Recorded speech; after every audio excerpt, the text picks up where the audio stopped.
Good afternoon, Cherries fans, and welcome to my reaction of this game against Burnley. Again, a very disappointing defeat. Again, very much like that Palace defeat.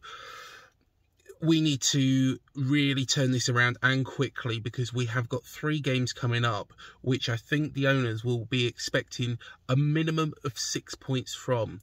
They do not want to be dicing with relegation. They will be spending money, I'm sure.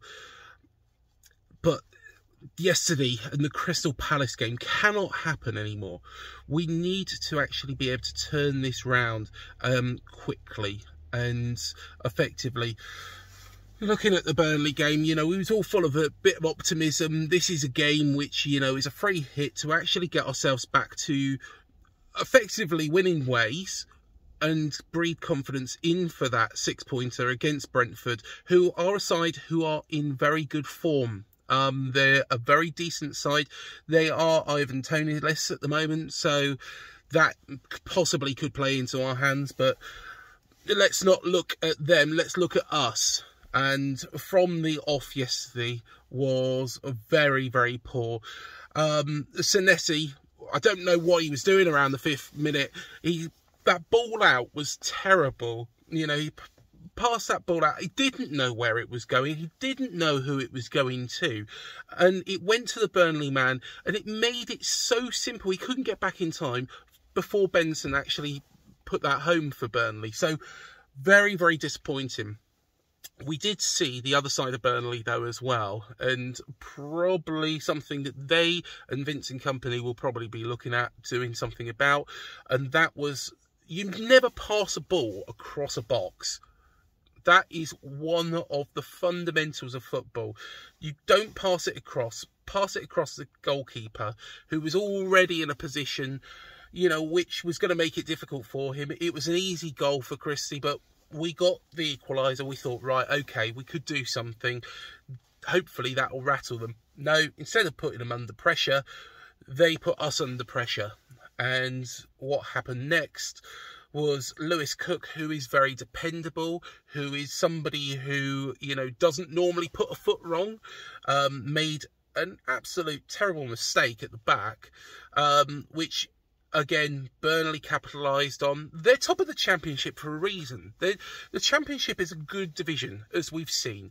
It is a division with mistakes, but the Premier League, I've always said this, in the Championship, you might be able to get away with some mistakes. You can't in the Premier League. And Burnley are a Premier League team in everything but name at the moment. They are going up. They're on 53 points. They're very, very good.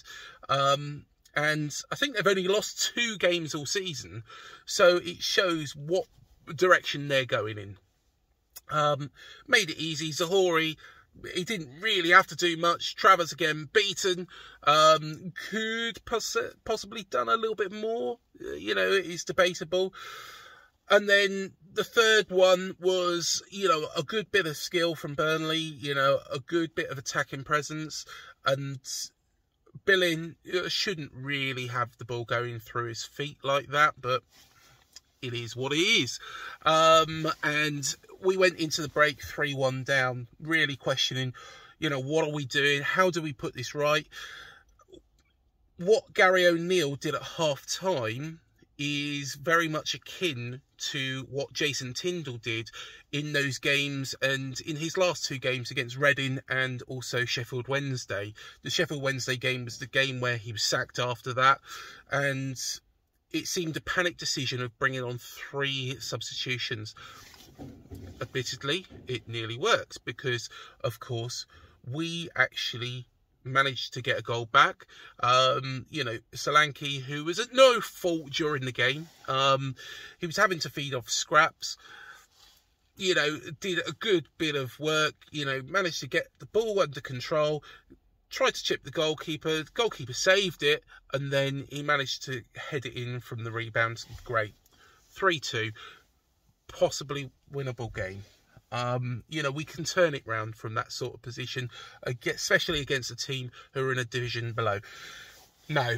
And this leads me on to the big point, and of course Benson's 4th goal, Burnley's 4th goal. which was incredibly disappointing. Lloyd Kelly. Now, he didn't have a very good game against Crystal Palace. Don't think he had a particularly very good game against Manchester United. Didn't have a particularly good game, you know. To be honest, it's questionable whether or not he's played brilliantly so far this season. We know what he can do and what he did last season, but it was so disappointing, you know, to make that pass out, and then he just didn't seem to have the legs to track back and, you know, put in a tackle, which, you know, it was a mistake all born out of him. You know, I just don't know. You know, firstly, he put his teammate under pressure. Burnley won the ball back. Then, when the ball come in, you know, Kelly should, as a Premier League defender, be able to stop that and go, right, okay, you know, put your foot through it, get rid of it, job done. No, none of that. Instead, what he's done is, well, you know, you wouldn't expect that from any Premier League defender across the entire leagues. To be honest, you wouldn't expect it from a League 2 defender. A Sunday League side would probably put in more of a tackle than that. Do I agree with the booing of one player? No, I don't. I don't think that was right. There was no need to boo Kelly for that. However, Gary O'Neill should be able to detect Kelly isn't playing his best games. And when that happens, what the best scenario would be is to take him to one side, drop him from the side, make him work and win his place back, because Metham's been very good this season. People will remind me and people will flag up tweets to me, and they've done it all over and over and over again. And I know I'm in the public eye, you know, I know that I am going to be criticised for every single thing that I say, you know, if somebody doesn't agree with it. That's absolutely fine for me. You know, when it gets personal, that's a different thing. But Metham, I didn't think was going to make it in the Premier League. He's proved me wrong. He's been fantastic. He's probably been one of the players of this season. And it seems ludicrous that, you know, Metham's not getting his game time. Yes, he's had that bout of sickness, but at the same time, he's been to the World Cup, yes, but at the same time, you know, he's really shone this season. Kelly has not offered anything. He's made mistake after mistake after mistake. Against Crystal Palace, he was really poor. What I would do is Gary O'Neill, and I think Gary O'Neill will be in charge for the Brentford game. I'll say that here and now. Only Bill Foley can make that decision and choose, right, okay, I don't want, you know, Gary O'Neill in charge. What personally I think he needs to do is take him to one side, drop him, and get him to work on his game. Get him to bring back what, you know, made him so good in the Championship. You know, it's not nice being dropped from a football team. Of course it's not. It's not nice being dropped from a Sunday League team. But it's a team game. And, you know, if a player is not performing, they need to be dropped, captain or not. We shouldn't be compromising the actual structure of our squad to accommodate one player. That's not how football works. You should be playing your best available team every week. On to Gary O'Neill and where we go from here. I've been a big Gary O'Neill fan. Everybody knows. I want him to be able to turn this round. It's not down to me. It's down to Bill Foley. If Bill Foley feels that his time's up, that's fair enough. One thing I am sure of is we won't go through the same scenario as before. So I think what we will do is we will have, you know, Gary O'Neill leaving the club one day and then the new manager being appointed. What's going on in the background, I don't know. There's a couple of names that I've picked out. One of them is Ronald Koeman, was at Southampton, very good coach. Probably, arguably, Everton's last best manager. So I think he would be an option. He's not going to come cheap. He is former Barcelona. Of course, we've got Neto. You know, he's former Barcelona as well. So that is possibly one option. The other option that I am actually probably favouring over that is Carlos Corberán at West Bromwich Albion. Now, he's only recently taken that job. Now, if we go approaching West Brom's manager, I think that what it will do is it will come out in the public eye. So this is where it gets a little bit difficult. He's never managed in the Premier League, but he did a good job at Huddersfield last season. He's done a very, very good job at West Brom. They were 23rd in the league. They're now just outside the playoff places with that same squad. So he's shown that he can do it with the existing players. There is an argument that Gary O'Neill hasn't been able to bring in his own men, his own team. In a way, I don't really buy that, because you work with what you are given. You know, you are work. Eddie Howe, when he went into Newcastle, yes, he brought in Bruno Guimaraes, but most of those players were the same.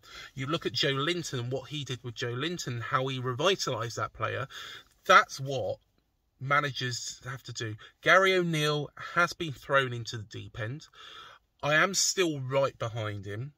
I still think, I think the owners will expect, if they haven't made the decision already, that they want 6 points from the next 9. So that is 6 points out of the next 3 games, I should say. It's a big ask. It's a big ask. But I think 37 points should do it. I think Everton and Southampton are probably doomed. I think they both look very, very poor. Southampton are on 12 points. Everton are just behind us, but they're not particularly playing well. They got thumped at Brighton recently. So I think they're going to really, really struggle. I think they'll go down. It leaves 2 other teams that we need to then, therefore, keep above. And that is Nottingham Forest and Wolves. I think out of the 2 of those, I think Wolves are probably a little bit weaker. In a whole. They have got a new manager. There's probably not much between them, though. So we need to keep ourselves above them as long as possible. I know Forest went above us, but we need to keep ourselves above them. West Ham, I think, will pull clear. I think, you know, forget West Ham. But I think, though, we're in a battle.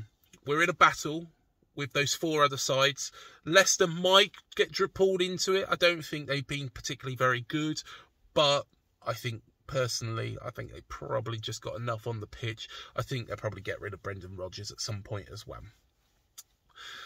But yeah, it's disappointing. I think Gary O'Neill needs to change it very quickly. I'm not going to deny that.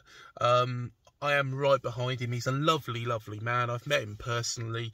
I really wanted to work out for him, but unfortunately, football is a game of results on the pitch, and Bill Foley and his team will be expecting those, and he'll be expecting an instant reaction at Brentford unless it has already been made or that decision gets made this week. Please do let us know your thoughts. Please do get involved. You know the email address. Use WeTransfer to send over your videos and your reactions to this. We will put up any videos that you want. Just don't make any personal jibes against anybody within the AFC Bournemouth community on here. We don't want that. But any videos, send them via WeTransfer. Your opinions are valued, regardless of whether or not we agree with them or not. So please do send them. Let's be fair, you know, within our own team, we don't all agree with the same, you know, the situation that we're in at the moment. So at the end of the day, you know, everybody's opinion is going to be different, but all of them are valid, and we'll see where we go to. But we need an instant reaction against Brentford, and we need it quick. And, you know, fingers crossed, you know, we can get a result. We will be doing more shows. We'll be doing a show this evening, ready for release tomorrow. So please do keep your eyes peeled for that. Remember, this is a sub-channel. You can send us any videos you want. So, yeah, we look forward to hearing from you. And up the cherries. And hopefully, fingers crossed, we can get a good result against Brentford. We need it, don't we?